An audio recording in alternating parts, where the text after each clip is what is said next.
Greetings and welcome to this edition of Positronic Hypersonic. I'm Barry P. Cook, and I'm here to talk to you about the two-episode series premiere of Doctor Who. The first of the two episodes was called Space Babies, and as it starts, Ruby is introduced proper to the Doctor and the TARDIS, with a bit of a reboot-esque exposition. And the Doctor takes Ruby to Wyoming, 150 million years in the past, where she sees dinosaurs and does indeed, as she was afraid she would, step on a butterfly, and is temporarily a completely different being until the Doctor revives the butterfly. They then head off elsewhere, and upon arrival, Ruby makes a Star Trek reference when they land inside a spacecraft, causing the Doctor to say they'll have to visit them sometime, which I thought was cool. The pair then find themselves on the run from a monster, or to put it the way the Doctor put it, just a creature they haven't met yet.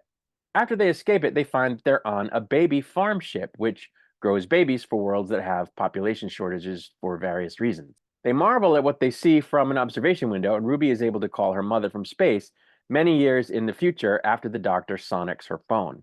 A talking baby in a self-propelled car seat on wheels arrives on the scene and thinks the Doctor and Ruby are the parents of the many babies in similar rigs who run the ship under a baby named Captain Poppy, who uses a captain's chair like Captain Kirk's. Apparently, the babies took over the ship from the adults, but stayed physical babies despite having apparently aged 6 years otherwise. It seemed that there was an AI nanny that helped the kids, who apparently refer to the monster below as the boogeyman, whom they're quite afraid of. It also seems there's a pressure buildup on the station that threatens to cause the station to blow up, so the Doctor and Ruby go about fixing it. In the process, they end up discussing how it's interesting that the babies were abandoned just like Ruby was. And this triggers a memory for the Doctor of when he almost saw Ruby's mother's face before he first met her. And part of the memory bleeds through into the present at their location in the form of snow, which was falling in the memory. It turns out that the nanny isn't an AI, but an actual person who served as the accountant on the baby ship.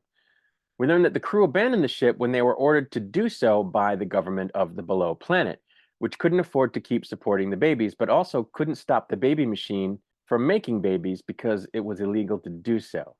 This, of course, I think was a reference to the situation in the US, where it is sometimes said that there's a certain political faction that wants to see babies born every single time there's a pregnancy, unless nature ends the pregnancy prematurely, but at the same time doesn't want to help people who can't afford the babies that they unintentionally become pregnant with support those kids once they're born, which, the anti-woke crowd is going to scream about. But shows like Doctor Who and Star Trek and so forth have always had a message. They've always had messaging. They've always held a mirror up to society. This is nothing new, and they shouldn't whine about it. We also learned that there's a planet nearby that's known for taking on refugees, but which doesn't come and pick them up. So the Doctor has to figure out how to get the babies to the planet in the TARDIS, but they would have to go back through the boogeyman, which Nanny doesn't know the origin of. I thought this might have been another sort of political statement about refugees and how some nations will take them and some won't. I wasn't 100% sure, but there again, shows like this have always held a mirror up to society, and it's nothing new. Anyway, one of the babies named Eric takes a toy sword and goes down into the region where the boogeyman is in order to tell him off. And Ruby and the Doctor run to try to save him, but when they arrive on the boogeyman's level, they find Eric's little buggy empty. After making a bunch of noise to get the monster to come after them, the Doctor and Ruby find Eric hiding in a cubbyhole, and they rescue him as the monster shows up to give chase. Of course, our heroes run from it, but when they come upon a dead end and are almost taken out by the monster, a couple of other babies show up and scare it off with a flamethrower, which I thought was interesting for babies. It turns out that the same machine that made the babies made the boogeyman when the education software on the ship went wonky and decided that it needed to create the boogeyman so that the babies would have a proper children's story in their lives. And it made it out of actual boogies, aka snot, regularly spewed by the babies. When Nanny goes to blow the boogeyman out an airlock and wipe out the only one of its kind, the Doctor and Ruby try to prevent it from happening, causing the Doctor to enter the open airlock in an attempt to shut it from inside, almost getting blown out himself in the process before he succeeds. The monster saved, the Doctor releases the station's built-up pressure, which turned out to be methane from all the babies' stored dirty diapers, and it pushes the space station towards the planet that they want to go to. The doctor gives Ruby her own TARDIS key and invites her along with him before explaining that they can't go back to the church on Ruby Road at the time of her being left because it would leave them in a crazy paradox if she changed even a single snowflake, which he came to realize after interpreting the snow that crossed over from his memory as a warning. So she decides that she wants to go back home to just after she left with him to visit her mom and grandmother on Christmas. Before exiting the TARDIS behind Ruby, once they arrive, the doctor runs a scan of Ruby in the TARDIS. So that was the first episode, and I liked it quite a bit, just as I liked the Christmas special quite a bit. I think Ncuti Gatwa is an excellent doctor, and I'm not just saying that because I'm a Doctor Who fan. I didn't care very much for Jodie Whittaker's doctor, though I think the problem was more the writing than her acting, or the doctor being female. And even before that, Peter Capaldi didn't really do it for me either. So this is not a case of me just gushing over the doctor because it's the doctor. This is a case of me finding Ncuti Gatwa to be an excellent doctor in his own right, period, end of story. I think a great deal of that has to do with the fact that he's young, like super young, or at least comes off super young, where maybe he's the same age that, say, Matt Smith was or David was when they took on the role, though I don't know. I probably should check that, huh?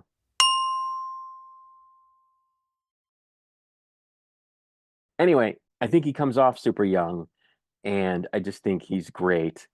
And he's just a great actor as well. He was equally great on Sex Education, and he's just fantastic. And I'm loving him as the doctor. And I also absolutely love Millie Gibson as Ruby Sunday. She's just amazing in the part. I think they have great chemistry. And, I think Russell T Davies being back has made a huge difference. I really like the whole thing with the babies. The writing for the baby characters was excellent. It really felt like things babies would say and think and do.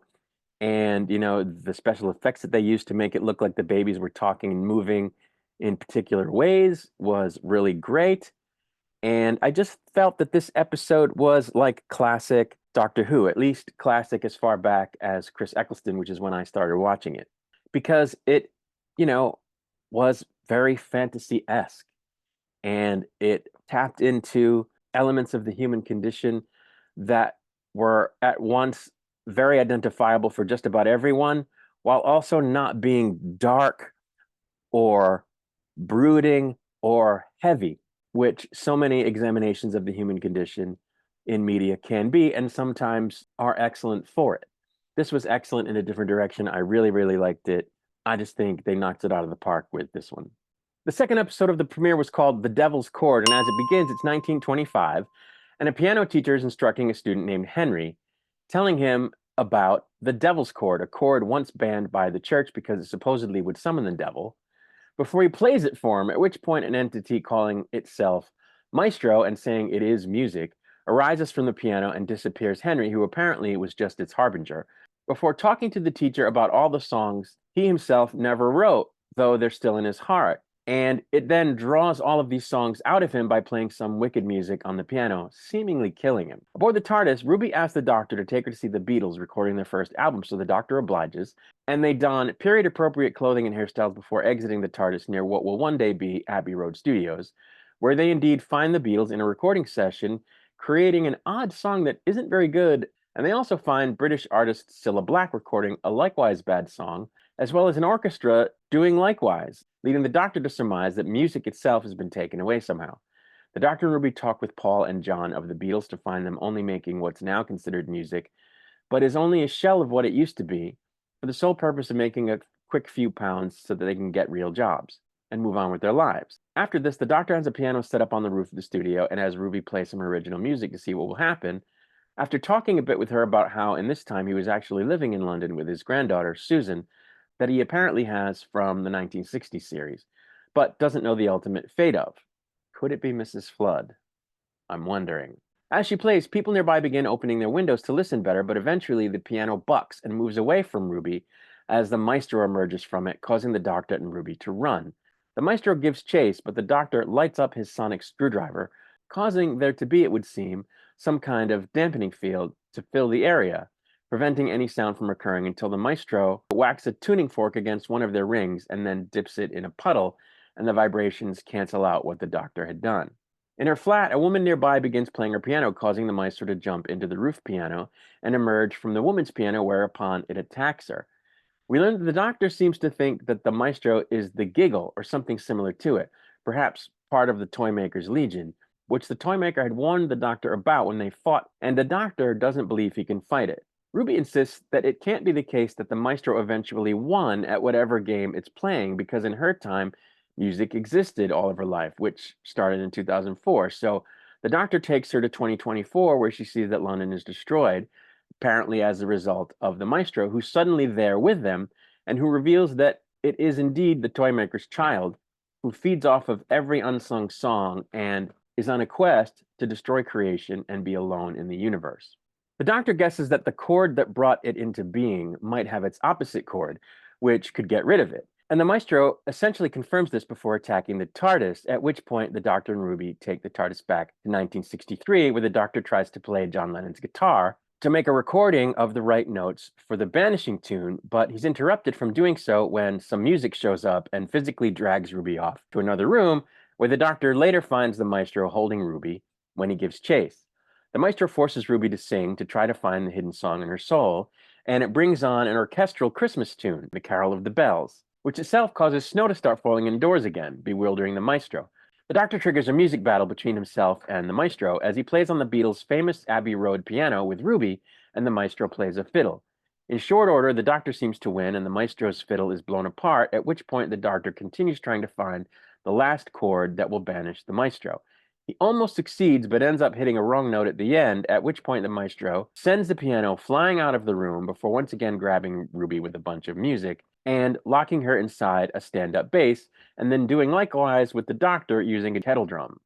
Meanwhile, John Lennon finds himself in the hall where the piano now is, and remembering what Ruby told him when they spoke about music earlier, how the world needs him, he begins playing the piano as Paul McCartney shows up and joins in, sending the piano back into the room with the doctor and Ruby, at which point they're freed from captivity before the piano sucks the maestro back in, much against their will, as they say that the one who waits is almost here as they are completely sucked in. Just after, the doctor and Ruby return to the roof to find that music is back in the world. Though this is a good thing, the doctor then warns Ruby that in all his adventures there's always been a twist at the end, before a jaunty musical dance number involving a cadre of Londoners takes place, called There's Always a Twist at the End, part of which is witnessed by the Harbinger before the doctor and Ruby head back to the TARDIS across Abbey Road, the famous crosswalk, of which has now become like a piano, which they dance across, creating a little tune before the episode ends with them departing London. So I didn't like this episode as much as the first one. I still really enjoy Ncuti Gatwa as the Doctor and Millie Gibson as Ruby. I think, their chemistry is great, and that continued to be shown in this episode. And I suppose I liked how it picked up on, the whole thread involving the Toymaker, where he said the one who waits is coming, and, all that business. And the process letting us know that we're going to see more of these sort of clashes between the Doctor and these, I guess, elemental forces. So that's fine. And I think, the focus on music, again, was a whimsical choice, a fantasy-esque choice. And, that's cool, because where else are you going to see a being that is basically the embodiment of music? I think that was pretty cool. I liked how it ended with a musical number. I'm a sucker for musicals. And I just thought that story-wise, it was decent. But I didn't think it was as much fun as the previous episode. And as much as I've long been a fan of RuPaul's Drag Race and some of the individual queens that have been on that show and his other shows, as much as I've liked Jinx Monsoon themselves in the past when they've been on RuPaul shows and whatnot, and when I say like, I mean like them okay, I didn't like them in this role. I liked the idea of the character. The costuming was great. The look was great. The concept was great. But Jinx Monsoon way chewed the scenery and seemed very one note, no pun intended. And some of that's probably due to the writing, but I just don't think this was the role for them. And it's funny because this is not their first acting role since having been on Drag Race. They've been on stage, they've been in other productions. So it's not like they're a super raw acting amateur. So I can't put it off to that. I just think they misread how this part was supposed to be played and way over dramatized every single word they said. And there was no nuance, there was no ratcheting up of anything. They started at a 12 out of 10 and ended at a 12 out of 10. And I didn't think that was good. I'm not sure why the director thought it was good. I didn't care for it. But, I think the rest of what took place in this episode was good enough that it kept it from being horrendous. It was mediocre. And so I'm hopeful that other episodes will be great. We've seen 3 so far with this new doctor and companion, and 2 of them have been really, really good. So I'm optimistic that what comes next will also be good. And with that, I'm going to get out of here. I'll be back with another video soon. I'll definitely be here to do a breakdown and review of the next episode of Doctor Who once it's released. Until I return, I wish you peace and long life.